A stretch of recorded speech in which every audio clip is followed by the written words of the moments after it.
네, 안녕하세요. 안경잡이 개발자입니다. 자, 이번 시간에 공부할 건 바로 이 객체, 오브젝트라는 건데요. 여기서 말하는 객체라는 거는 이제 우리가 흔히 배웠던 실세계의 사물이란 뜻을 가지는 그 객체가 아니고요. 말 그대로 정말 오브젝트란 이름의 클래스가 하나 따로 존재하는데 이걸 객체 클래스라고 말합니다. 아무튼 이제 자바에서 이 오브젝트, 즉 객체 클래스의 개념을 바르게 이해해보는 게 이번 시간의 목표인데요. 사실 이 오브젝트라는 클래스가 정확히 어떤 역할을 하는지 모르더라도 사실상 우리가 프로그램 만들 때 거의 사용되지 않는 개념이기 때문에 그냥 사실은 넘어가셔도 큰 문제가 없을 겁니다. 아무튼 이제 이 오브젝트라는 클래스를 한번 공부해 볼 건데요. 이 오브젝트라는 클래스는 기본적으로 모든 객체의 조상으로서의 역할을 하고 있어요. 즉 이렇게 보시면은 오브젝트라는 클래스 안에 불린이나 캐릭터 같이 이렇게 모든 다른 클래스들이 이렇게 그 자식 클래스로 존재하는 걸 알 수가 있어요. 즉 이제 이 오브젝트가 부모 클래스가 되는 거죠. 즉 어떠한 클래스를 만들던 간에 항상 이 객체라는 클래스의 자식 클래스가 되는 거고 이 오브젝트는 다른 클래스들의 조상 클래스, 부모 클래스가 되는 거죠. 자, 객체 클래스는 이제 이렇게 모든 객체의 조상으로서 쓰이는데요. 사실 자바에서 모든 클래스는 암시적으로 이 오브젝트 클래스를 상속받고 있습니다. 물론 이제 코드를 작성할 때는 extends object라고 하지 않기 때문에 상속을 받고 있는지 모를 뿐이지 모두 내부적으로는 이 오브젝트 클래스라는 거를 상속받아가지고 사용하고 있다고 보시면 됩니다. 이제 그러한 이유에서 오브젝트 클래스 같은 경우는 모든 클래스의 조상이라고 할 수 있는 거고요. 이제 이러한 클래스가 존재하는 이유는 모든 클래스가 공통으로 포함하고 있어야 되는 기능을 제공하기 위해서라고 했어요. 흔히 이제 여러 개의 클래스가 하나의 부모 클래스를 가지고 있을 때 이 부모 클래스가 가지는 특징을 공통적으로 가지고 있게 되죠. 따라서 이제 그런 식으로 오브젝트란 클래스는 가장 기본적으로 어떠한 각각의 클래스가 공통적으로 포함하고 있어야 되는 그런 기능들을 가지고 있어요. 이제 그러한 목적에서 이 오브젝트라는 게 모든 클래스의 조상이구나 이렇게 이해하시면 충분하다고 생각합니다. 이제 한번 간단한 코딩을 해보면서 이 오브젝트에 대해서 조금 더 개념을 이해해보는 시간을 가져보도록 할게요. 자, 바로 이렇게 객체 클래스에 대해서 바르게 이해해보는 시간을 가질게요. 굉장히 간단한 소스 코드 하나만 작성해가지고 한번 실습을 해보도록 하겠습니다. 바로 이렇게 이클립스 실행해 주시고요. 튜토리얼 22라고 한번 만들어 줄게요. 이렇게 튜토리얼 22라고 만들어 주시고 바로 안에 코드를 넣어주도록 하겠습니다. 이렇게 한번 아처라고 궁수라는 클래스를 한번 만들어 볼게요. 이렇게 만든 다음에 바로 다음과 같이 해줍니다. 스트링 한 다음에 name이라고 해주고요. 그 다음에 스트링 한 다음에 이렇게 공격력이란 뜻으로 파워라고 한번 넣어주겠습니다. 이 아처란 클래스에 생성자를 한번 만들어 줄게요. 이렇게 생성자를 name과 파워를 넣어서 만들어 주겠습니다. 그 다음 이제 이렇게 this.name에는 name 넣어주고 this.power에는 power 넣어줌으로써 이렇게 간단하게 각각의 변수들을 초기화해줄 수 있도록 만들어 주시고요. 그 다음 이제 여기서 지난 시간에 공부했던 다형성의 개념이 나오는데요. 다형성이라는 건 이제 부모 클래스의 변수가 자식 클래스의 인스턴스를 참조할 수 있는 개념이라고 말했었죠. 한번 다음과 같이 해볼게요. public 이렇게 불린한 다음에 equals라고 한번 만들어 줄게요. 이렇게 오브젝트를 넣어 주시고요. 이제 이렇게 맥의 변수로 들어온 오브젝트라는 하나의 변수가 이 아처라는 클래스의 인스턴스와 동일한지 한번 보는 거예요.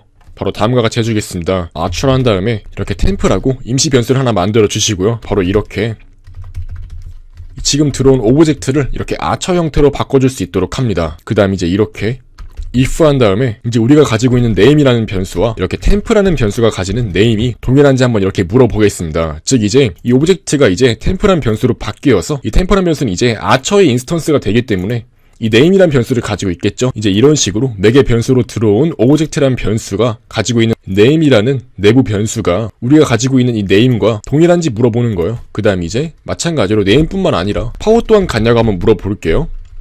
이렇게 두 개 다 같을 때 return한 다음에 true 값, 즉 같다란 뜻으로 이렇게 불린 값인 true 값을 반환해 주는 거고요. 그렇지 않다면 이렇게 return false를 하면 되겠죠. 바로 이게 간단하게 자기 자신의 인스턴스와 맥의 변수로 들어온 오브젝트랑 서로 비교를 해서 같은지 출력하는 그런 간단한 함수라고 할 수 있어요. 근데 이렇게 오브젝트라는 변수를 아처 형태로 바꿀 수 있는 이유는 오브젝트가 아처 형태의 더 부모 클래스이기 때문이에요.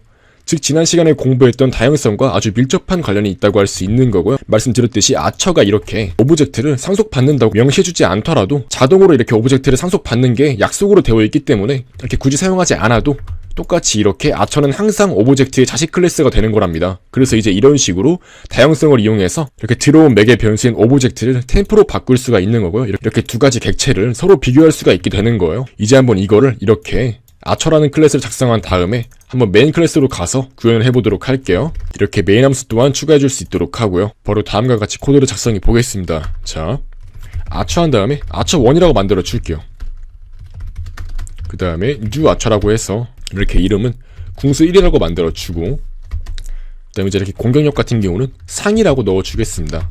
이런 식으로 이제 초기화를 해주고요. 하나 더 복사해서 마찬가지로 아처2를 만들어주고요. 이렇게 궁수 2 같은 경우는 뭐 중이라고 넣어주겠습니다. 이제 이런 식으로 하나의 궁수가 가질 수 있는 특성을 명시해가지고 이렇게 아처1과 아처2라는 인스턴스를 둘 다 초기화해 준 건데요. 이제 한번 두 개를 비교해 보도록 하겠습니다. 바로 다음과 같이 system.out.println 한 다음에 아처1과 아처2가 같은지 물어보는 거예요. 한번 이렇게 실행을 해볼게요. 그럼 이렇게 face라고 나오는 것을 알 수가 있어요. 궁수2의 이름 또한 궁수1으로 바꾸고, 그 다음 궁수2의 데미지 또한 이렇게 상이라 바꿔버린다면은 지금 보시면 아처1과 아처2가 서로 같은 값을 가지고 있죠. 바로 이때는 어떻게 될까요? true를 반환할까요? false를 반환할까요? 한번 실행을 해보겠습니다. 이렇게 false가 반환되는 걸 알 수가 있어요. 이렇게 단순하게 두 개의 인스턴스는 항상 거의 다르기 때문에 이렇게 두 개의 인스턴스가 내부적으로 가지는 변수들이 값이 같더라도 이렇게 두 개의 인스턴스를 그대로 만약에 비교해버린다면 이렇게 말 그대로 두 개의 인스턴스가 서로 다르기 때문에 당연히 false란 값을 반환하는 거예요. 이제 이걸 확실하게 이해하고 넘어가시는 게 굉장히 중요하다고 할 수 있는데요. 이렇게 내부 변수가 같더라도 인스턴스 자체가 다르기 때문에 당연히 이렇게 두 개의 인스턴스가 같냐고 물어봤을 때는 당연히 false란 값을 반환하게 되는 거예요. 그렇다면 만약에 이제 아까 전에 만들어 주었던 equals란 걸 한번 사용해 볼게요. 바로 이렇게 해줍니다. 그대로 복사한 다음에 a처1.equals를 해가지고 이렇게 한번 두 가지 변수를 비교해 줄 수 있도록 합니다. 이때는 어떻게 나올까요? 한번 실행을 해보시면은 이렇게 true가 나오는 것을 알 수가 있어요. 이제 이거 같은 경우 이제 우리가 실제로 원하는 값, 즉 두 인스턴스가 내부적으로 가지는 변수의 값이 같은지 이렇게 물어보는 거예요. 당연히 이제 이거는 둘 다 똑같기 때문에 이렇게 아처1과 아처2가 equals라는 함수를 이용해서